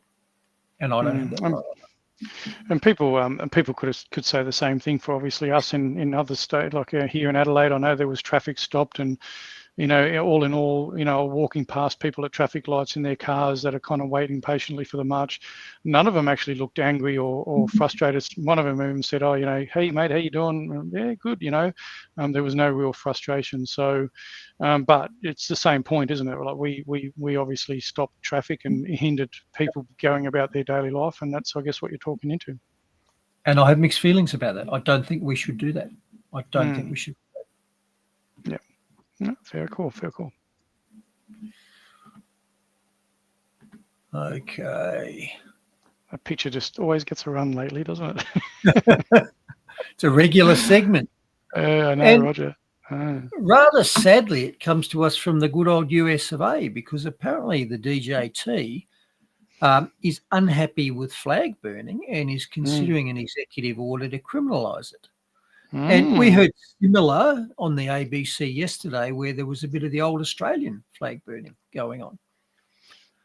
Now, if you believe in the right to free speech, then flag burning is an absolute essential. It is definitely a political act. And if you believe in property rights, then destroying your own property is also an absolute essential right. If I bought a flag, I own it. It's up to me what I do with it. If you then pass a law that says I can't burn it, you're impinging on my private property rights, and that's not acceptable. So again, we might not like the idea that people would burn our flag. Mind you, I don't mind.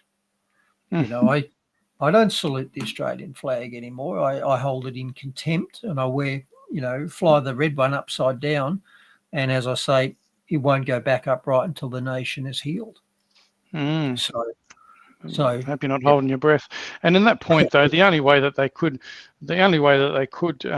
frame it is that it's creating a public nuisance by actually burning something in public on the street or the footpath or whatever. You know, setting something on fire could be classed as. But then they didn't seem to worry about that with the BLM rights, did they? Exactly. And how does that compare to, yes, pushing barriers down the street and throwing flares and upturning cars and smashing shop windows and, you know, torching them and all that sort of stuff. It's a bit of a long stretch, but the principle is no. Free speech includes things you find distasteful, such as burning your sacred items, provided the burner, the arsonist, owns them. Yeah. A bit like the unit story we had where the guy had the unit. He said set his unit on fire. If he purchased the unit, I'll get different story if the fire spread into the other units, but, you know. But no, if you own it, you can do what you like with it, unless, of course, it's a bedroom, in which case the government can tax you if you don't use it. Yeah, that's right. Well, may as well burn it. That way they can't tax you. Yeah, well, that sort of thing will happen, of course. Yeah. All right, on to the old miscellaneous segment, and the Guardian gets a run again. And apparently I've read 171 Guardian articles this year. Whoa, bloody hell. Are you subscribed, Bruce? No, it's not actually true because I don't read them. I just use them as launch points for counterattacks generally, including in this case. The Guardian's bought and paid for by the bloody globalists anyway, mate, you know. Correct.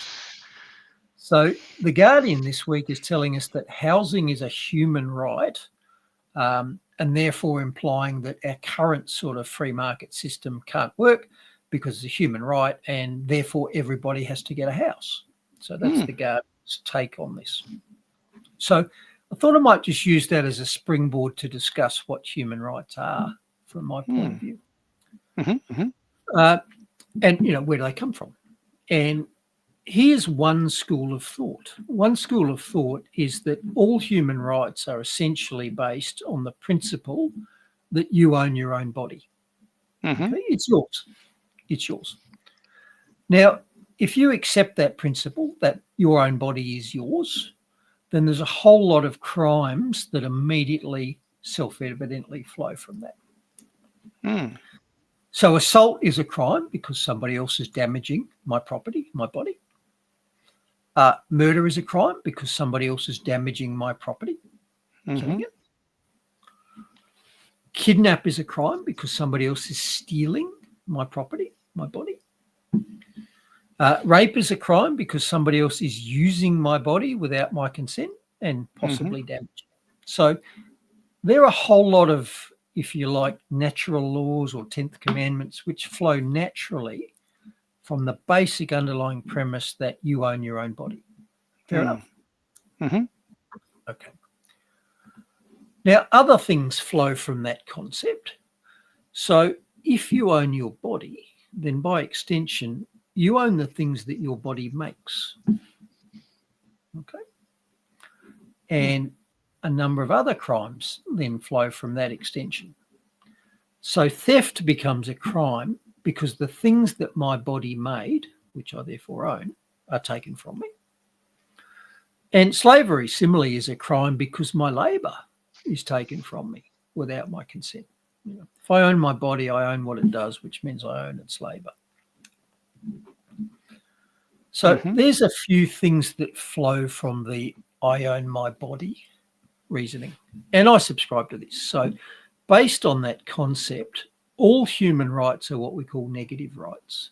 These are the rights to not have things done which negate any of the things we've just talked about. So the right not to be killed, not to be assaulted, not to be robbed, etc., etc. All negative rights. Now, on the other hand, the Guardian is telling us something different. So the Guardian is telling us that there are positive rights. So the right to actually have something done to you, not just the right to not have it done, the right to have it done. So the right to have your body provided with free healthcare, free energy, free transport, free income, free schooling, whatever. So the problem with this set of positive rights is that it clashes with the negative rights. Because if I have a right to free housing, then somebody else has the obligation to provide it for me, whether they want to or not. So we either have to steal their labour or their money or their house to give me my positive right. We have to take away the negative right from someone else. So that's in direct logical conclusion, and it cannot coexist with the negative right hypothesis. So the Guardian is wrong. Housing is not a right because it's a positive right, and positive rights cannot exist because they are extinguished by negative rights. So that's an interesting conundrum. And by the way, at no point has the Guardian explained the the basis for their claim. They're just saying housing is a human right and then talking about how to fix the system to provide it. Okay, well, explain to me why it's a right. You haven't argued your point yet. You've just made an assertion. Okay.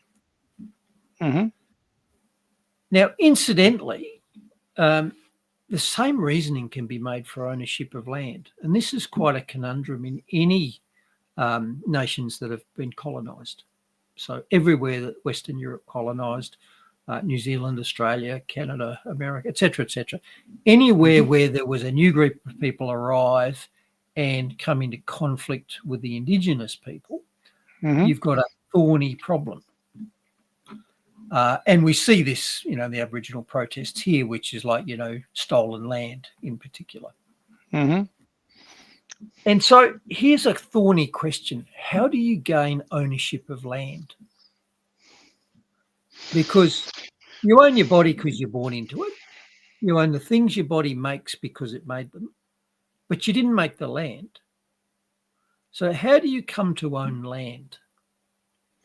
It's generally by asserting your force. So if someone's got more power and force, and you're able to say, well, I got this land because I've, fight me for it. And if you if you lose, then so be it. And I guess that's what's happened through all of world history in regards to land. I mean, from a Christian perspective, obviously, God created the earth and we're all meant to be living nicely together and with the same culture and values and beliefs, but that's just not happening because there's so many different views. But ultimately, that's the way I see it. Now, what you've said there basically is the old, might is right. We own it because we took it. That's the government's view. That's the mafia's view. But you can actually go right back to my original view, which is you own your body and you own what your body does. And according to that line of reasoning, you can come to own land by changing it with your labour. That's called blending your labour with the land. Now, the counterpoint to that is the other view, which is I own it because I found it first. So I'm walking down a beach and I pick up a pebble. I own it because no one else owned it and I found it. That's one ownership theory. But if you use my negative rights, I own my body and what it produces, you get a different ownership theory, and that's called the blending your labour with the land. So if nobody else owns it, because nobody else has blended their labour, and you walk along that beach and you do something to that beach with your body which permanently changes it, you've blended your labour with the land, that gives you a claim on it, which no one else has got. So that's a theory. And I subscribe to that. I think you don't come to own a country by walking across it first. You come to own it by settling it and changing it. Building fences on it, building dwellings on it, etc., bridges, whatever. That's the natural extension of the blending your labour with the land because you own your labour. Much more complex these days, isn't it? Oh, I've seen this story. I was going to bring that up with you too, and so, yeah, I'm glad you brought it up. Bloody hell! Now this spilled over into this, and I may be about to give you an unusual take on this. So this story basically had an Australian couple who posted pictures of Uluru, Ayers Rock, on, I think it was Facebook, and then got a bill in the post because they weren't allowed to do that unless they bought a permit. Now, when I first saw that, my immediate response is, well, you can F off, you know. But I want to take a picture of Ayers Rock, I'm going to take a picture of Ayers Rock, mate. That was my first reaction. But my first reaction actually conflicts with what I've just said, which is that I believe human rights extend from ownership of your body and therefore ownership of what your body does. And reading into the story, this is the basis for the claim that these people had to pay a fee for taking a photo. It's said that there are a number of culturally sensitive sites on the rock, and therefore they had to pay a fee. Someone else was in charge of that. So I thought about this. Okay, so is that an argument for ownership?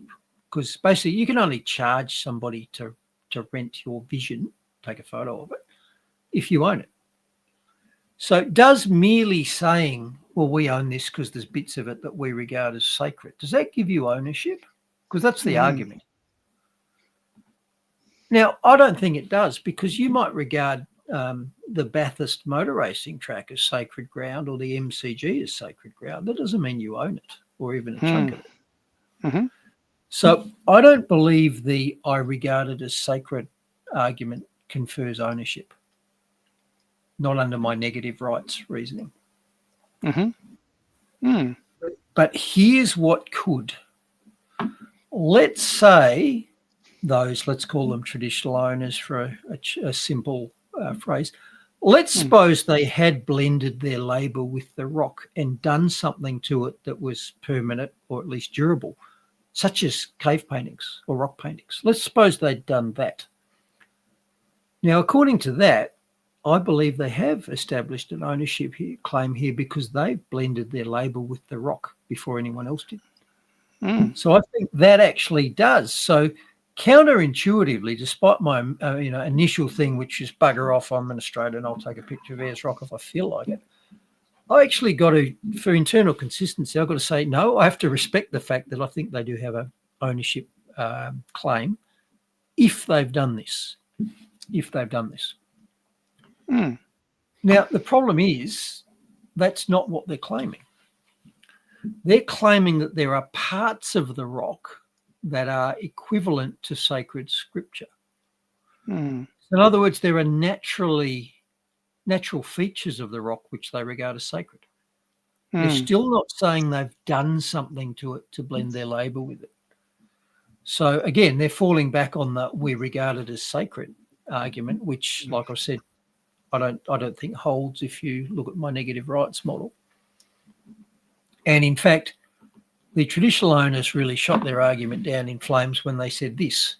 One is, we own it because it's sacred, but if you pay us a fee, then you can take a photo of it. So how does paying a fee negate the sacredness? So if sacredness is the problem and the basis for an ownership claim, then paying a fee doesn't change that. So they've circled around again to the point where I don't think they've established an ownership claim just by saying we regard it as sacred. I think that'd have been much better saying we regard it as sacred and we painted pictures on it. That's what I think they should have done. Now, of course, if it ever goes before any court in Australia, the just we regard it as sacred or we found it first argument will definitely be preferred, won't it? Because we've seen the writing on that wall. Absolutely, they'll win that case. So, which is pretty much talks into that whole idea of anything that's found. I know that when working in mining areas, archaeologists are employed to look at the sites, look at diggings, make sure there's no Aboriginal artifacts. If it does, then there's obviously consultations got to happen. So if there's any evidence of being there first, whether it be campsites or any sort of sites, then and that's all around the country, they can then stake a claim to say, well, hey, we have got the right to this land because we've done something with it. So yeah, interesting times. Interesting, Bruce. Interesting. Interesting. I have to be intellectually honest and say I've switched my views and said I think that is a valid claim. Now, that's notwithstanding the fact that we all know there's a lot of rorting that goes on, and a lot of the mining companies are smart enough to do a couple of sham surveys first to identify where all of the sacred stuff is, and then they plan their project around it rather than find that, oh, bugger me, right in the middle of where you wanted to build is exactly where you can't, which is what they've been doing. And look, I know that a lot of people may even view if they've heard of Josephine Cashman, she talked about a hoax. She an Indigenous lady that was, look, I'll share something on it one day, but it's going down a deep rabbit hole. But those of you that know Josephine Cashman, she's talked about this whole idea of this hoax in regards to ancient Aboriginal findings and so forth and stuff. So anyway, it's very interesting because we know there's a big agenda to make sure that when we talked about it the other week about the traditional owners going into partnership with this Singaporean company in regards to this big project in the Nullarbor and stuff like that, So interesting. I did a little bit of digging on that, Bruce, and I did do a little bit of research in regards to treaties, and apparently under our current legal system, under the Constitution, and that even though Mabo and everything else, Aboriginal people can't actually enter into a treaty with another nation on our current laws. So even though they have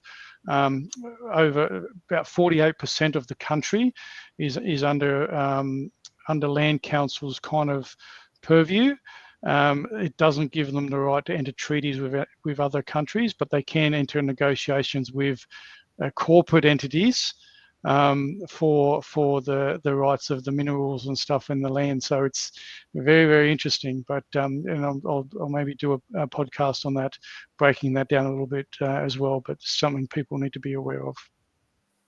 Yep. And what's the time? I'm gonna disappoint the viewers here because you're nearly done. We're done, mate. Look at you go. Under 2 hours today, and I thought you were actually. I know, cracked it, but normally we've been going 2:30 and stuff. And look, to be honest, I'm going to make you very happy tonight, Bruce, because I'm not actually going to finish on. I haven't brought anything in to finish because that was a pretty heavy. Got to say the first hour unpacking that story, and in regards to Desi Freeman, that was pretty intense. And I'm actually going to cut and edit that and upload it as a separate upload, and sort of something along the lines of Bruce unpacks Desi Freeman and why have we lost trust in the policing system, and do that as a separate segment because I think it warrants it.